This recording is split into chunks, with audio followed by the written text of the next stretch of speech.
സംസ്ഥാന വ്യാപകമായി കെഎസ്ഇബിയിൽ നടത്തിയ വിജിലൻസ് പരിശോധനയിൽ വ്യാപക ക്രമക്കേടും അഴിമതിയും കണ്ടെത്തി. ഓപ്പറേഷൻ ഷോർട്ട് സർക്യൂട്ട് എന്ന പേരിൽ നടത്തിയ പരിശോധനയിൽ 41 ഉദ്യോഗസ്ഥർ കൈക്കൂലി വാങ്ങിയതായാണ് വിജിലൻസിന്റെ കണ്ടെത്തൽ. 16.5 ലക്ഷം രൂപയുടെ കൈക്കൂലി ഇടപാടുകൾ കണ്ടെത്തി.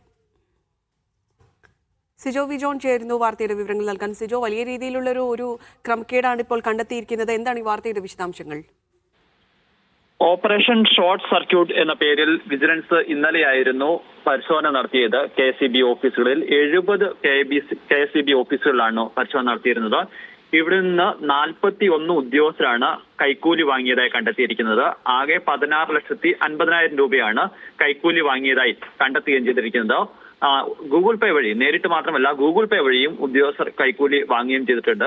തിരുവനന്തപുരം, കൊല്ലം ഉൾപ്പെടെയുള്ള സ്ഥലങ്ങളിൽ നിന്ന്, ഓഫീസുകളിൽ നിന്നാണ് ഇത്തരത്തിൽ പണം കണ്ടെത്തുകയും ചെയ്തിരിക്കുന്നത്. ഒരു ഓവർസിയറുടെ അക്കൗണ്ടിലേക്ക് 1.67 ലക്ഷം രൂപ ഒരു ഷോപ്പ് നടത്തുന്ന ആളുടെ അക്കൗണ്ടിൽ അയാളുടെ അക്കൗണ്ടിൽ നിന്ന് വന്നതായി കണ്ടെത്തിയിട്ടുണ്ട്. തിരുവനന്തപുരത്ത് ആണ് ഞാൻ നേരത്തെ സൂചിപ്പിച്ച ഗൂഗിൾ പേ വഴിയുള്ള ഒരു കൈക്കൂലി വാങ്ങി സ്വീകരിച്ചിരിക്കുന്നത്. കരാറുകൾ നൽകുന്നതിന് നടപടിക്രമങ്ങൾ പാലിക്കുന്നില്ല എന്നുള്ളതും, അതോടൊപ്പം തന്നെ ഈ കരാർ അടിസ്ഥാനത്തിലുള്ള വാഹനങ്ങളല്ല ഉപയോഗിക്കുന്നതെന്നും കണ്ടെത്തുകയും ചെയ്തിട്ടുണ്ട്. ബിനാമികളെ വെച്ച് കരാർ വർക്കുകൾ ചെയ്യുന്നതായും വിജിലൻസിന്റെ കണ്ടെത്തലുകളുണ്ട്. എന്തായാലും ഈ കണ്ടെത്തലിന്റെ അടിസ്ഥാനത്തിൽ ഈ ഉദ്യോഗസ്ഥർക്കെതിരെ നടപടി വരുമെന്നാണ് പ്രതീക്ഷിക്കപ്പെടുകയും ചെയ്യുന്നത്.